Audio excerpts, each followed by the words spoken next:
এগৰাকী যুৱতীৰ জীৱন কাহিনী।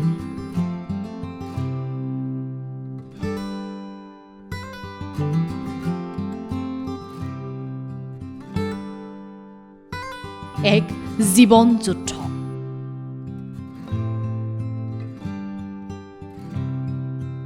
ভৱিষ্যতে এগৰাকী গণিতজ্ঞ হোৱাৰ সপোন।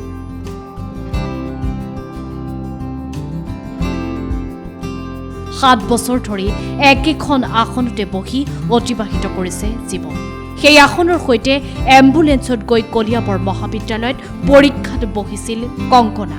পৰীক্ষা দি থকাৰ অৱস্থাতো কেইবাবাৰো অচেতন হৈ পৰিছিল, তথাপিও হাৰ নামানিলে। উচ্চতৰ মাধ্যমিক পৰীক্ষাত জুয়ে পৰা সোণ হৈ জিলিকিছে এতিয়া কংকনা।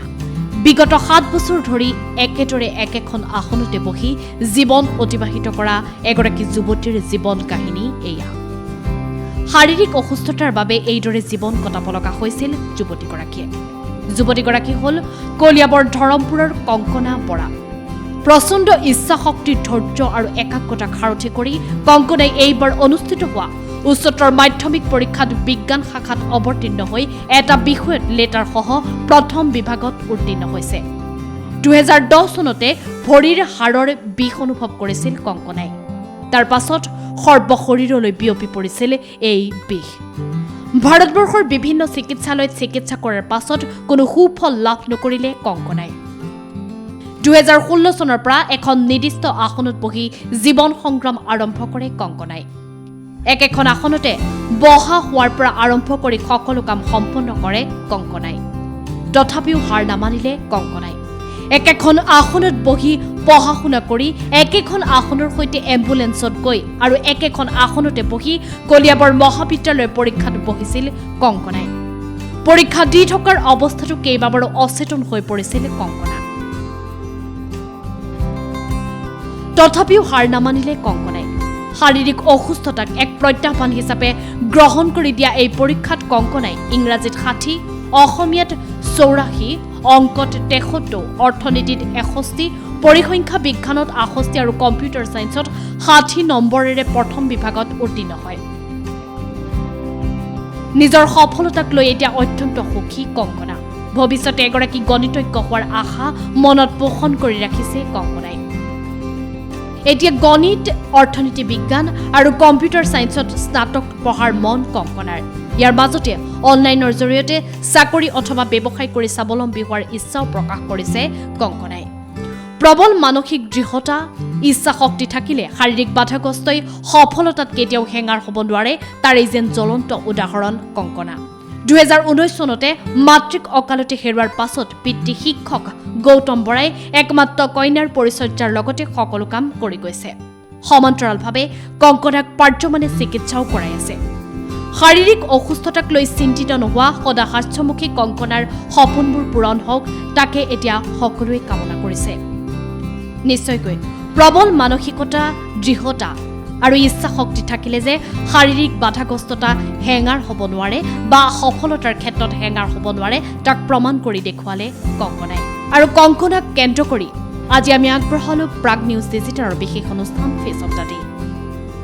এনেদৰেই জীৱন যুদ্ধত আগবাঢ়ি যাওক কংকনা। তেওঁৰ সপোনবোৰ সোনকালেই যেন পূৰণ হওক, তাৰেই কামনা কৰিছে এতিয়া অসমবাসীয়ে। হায়াৰ ছেকেণ্ডেৰী ধুনীয়াকৈ পাছ কৰিলা, তোমাৰ মনত এতিয়া কেনেকুৱা ভাৱ লাগিছে? ভালেই লাগিছে। ইয়াৰ পিছত কি পঢ়িম বুলি ভাবিছা? মই BSc কৰিব বিচাৰোঁ। এনেই তোমাৰ কি ছাবজেক্ট ল'বা? মেথমেটিক্স, ইকনমিক্স আৰু কম্পিউটাৰ ছায়েন্স। ভৱিষ্যতে কি হ'ব খুজিবা? মই এগৰাকী গণিতজ্ঞ হ'ব বিচাৰোঁ। তাৰ বাবে তেতিয়াৰ পৰাই হেৰি চলাইছা ন? হয় প্ৰস্তুতি চলাই আছে। হয়। এই পৰীক্ষাৰ বাবে, এই যোৱা পৰীক্ষাটোৰ বাবে প্ৰস্তুতি কেনেকৈ চলাইছিলা? প্ৰায় 4-5 ঘণ্টাকৈ পঢ়িছিলোঁ। তাৰ মাজতো যথেষ্ট কষ্ট হৈছিল। জিৰাই জিৰাই তেনেকেই কৰিছিলোঁ। লিখিবলৈ অলপ কষ্ট হৈছিল। যিটো ৰিজাল্ট আহিল, এই ৰিজাল্টটোক লৈ তুমি সন্তুষ্ট নে? নিশ্চিত ৰূপে। কংকনাৰ স্বাস্থ্য বিজ্ঞান অনুযায়ী যথেষ্ট বেয়া। বৰ্তমান 2016 চনৰ পৰা তাই বৰ্তমান অৱস্থাত যেনেকৈ বহি আছে সেই ধৰণে বহিয়েই কটাইছে। একেখন বিচনাতে বহা, শোৱা, খোৱা, গা ধোৱা, পেচাব কৰা, পায়খানা কৰা সম্পূৰ্ণখিনি সেই ধৰণে কৰি থকা হৈছে। আৰু এই ৰোগটো তাইৰ নিৰ্ণয় হয় বহু পলমকৈ। 2010 চনৰ পৰা কেৱল শৰীৰত বিষ অনুভৱ কৰিছে আৰু এই বিষ কৰিয়েই বৰ্তমান সেই বিষেই। ভাৰতবৰ্ষৰ বিভিন্ন হস্পিটেলত যদিও বিষৰ চিকিৎসা কৰোৱা হৈছে, এই বিষটো কোনো ধৰণৰ উপশম কৰিব পৰা ধৰণৰ হোৱা নাই।